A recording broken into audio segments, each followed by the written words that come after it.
Doctor Shakeel Farooq और उनका staff आया कोरोना निगेटिव। शहर के प्रसिद्ध general surgeon doctor Shakeel Farooq और उनका 11 लोगों का स्टाफ कोरोना की रिपोर्ट निगेटिव आने के बाद अस्पताल का कामकाज पहले की तरह चालू हो गया है। पिछली 16 जून को एक pregnancy case Shakeel nursing home में आया था, जिसको डॉक्टर शकील फारूक ने देखा और पहले कोविड-19 के टेस्ट के लाल पैथ लैब में भेज दिया और रिपोर्ट आने के बाद ही उनको आने को बोला। ठीक 2 दिन बाद 18 जून को पेशेंट दोबारा हॉस्पिटल पहुंच गई, मगर जब तक उनकी रिपोर्ट नहीं आई थी।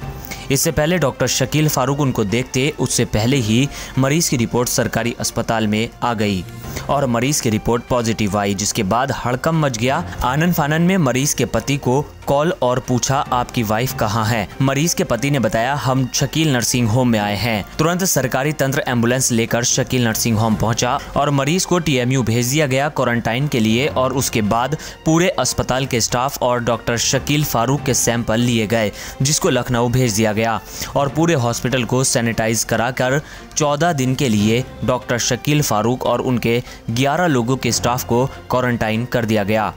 लेकिन कल जब रिपोर्ट आई वो राहत भरी खबर थी, क्योंकि सभी लोग कोरोना निगेटिव निकले, जिससे सभी के चेहरे पर खुशी की लहर थी।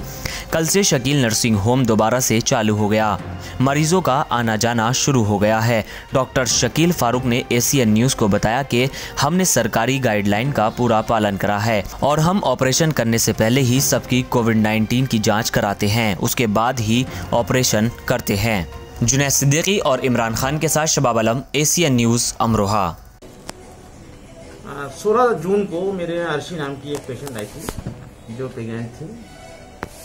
वो लोग उस पेशेंट का ऑपरेशन कराना चाहते थे, उसके हस्बैंड। उसके लिए मैंने उनसे खून की जो जाँचें होती हैं वो कराई और कोरोना की जांच के लिए उनसे ये सजेस्ट किया कि आप लाल पैथोलॉजी से जैसे कोरोना की जांच कराएं, उसके बाद ही मैं आपका ऑपरेशन कर पाऊँगा। खैर वो लाल पैथोलॉजी गए, वहाँ उन्होंने सैंपल दिया और उम्मीदें की जाती है कि 2 दिन में रिपोर्ट लाल पैथोलॉजी वाले दे देते हैं। तो वो इस उम्मीद में कि 18 तारीख को जो है हमारी रिपोर्ट आ गई होगी या आ जाएगी, वो मेरे अस्पताल में आ गए। आके बैठे थे, वो कुछ देर बाद ही रिपोर्ट आ गई जो कि इत्तेफाक से पॉजिटिव। तो जब पॉजिटिव रिपोर्ट आई तो फिर तो CM ऑफिस से और वहाँ से सबसे जो है सबको शासन से वो आया, जिस तरह की प्रोटोकॉल है।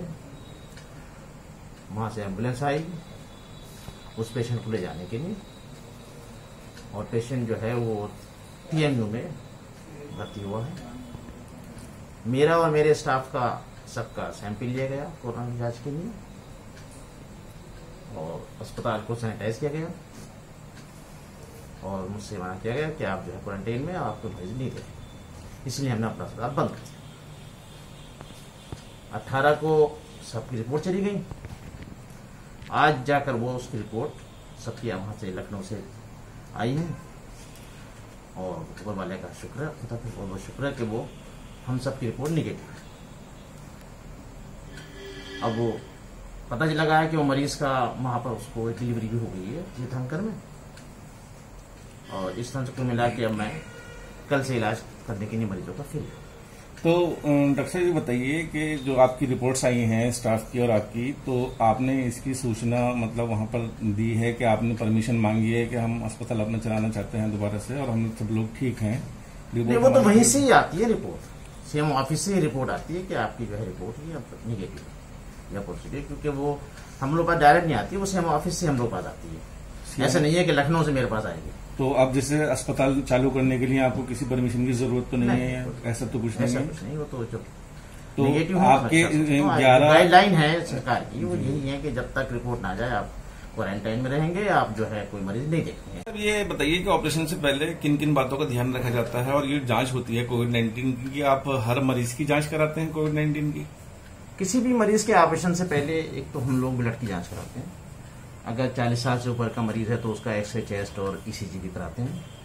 और चूंकि इस वक्त ये कोरोना का दौर है तो कोरोना की जांच भी हम लोग ने मेंटेन की है। जो हमारी गवर्नमेंट की तरफ से जो गाइडलाइन है कोरोना के लिए, ये है कि आप जो है हर ऑपरेशन से पहले कोविड-19 की जांच कराइए। अगर वो पॉजिटिव आ जाता है तो उसे आप जो है जो कोविड का इलाज कर रहे हैं, जो हॉस्पिटल कोविड का जैसे TMU हमारे यहाँ है, उसे भेज देंगे, उसे रेफर कर देंगे। और जो कोविड नेगेटिव है उनका ऑपरेशन आप कर सकते हो बिना कोविड-19 की जांच के। तो आप खुद भी नहीं कर पाएंगे क्योंकि आपके लिए भी रिस्क है और स्टाफ के लिए भी रिस्क है। और दूसरा यह है कि एक इसमें ऐसा भी होता है, कभी कभी इमरजेंसी में सीजर आ जाता है। मान लीजिए किसी मरीज का आपको सीजर का ऑपरेशन करना, दर्द आ रहे हैं पेशेंट को, आप उसे तो नहीं रोक सकते रात में 12 बजे। तो उसके लिए हमारी गाइडलाइन ये है कि आप ऑपरेशन कर दीजिए रात को, सुबह होते ही फौरन उसका सैंपल भिजवा दीजिए।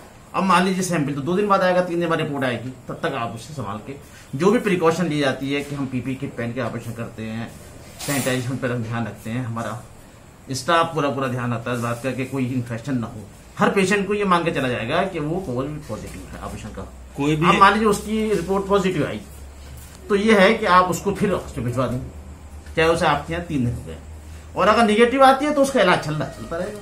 कोई भी इमरजेंसी केस को छोड़ के बिना कोविड की जांच के आप ऑपरेशन नहीं करते हैं किसी। जो लोग कर रहे हैं वो गलत कर रहे हैं।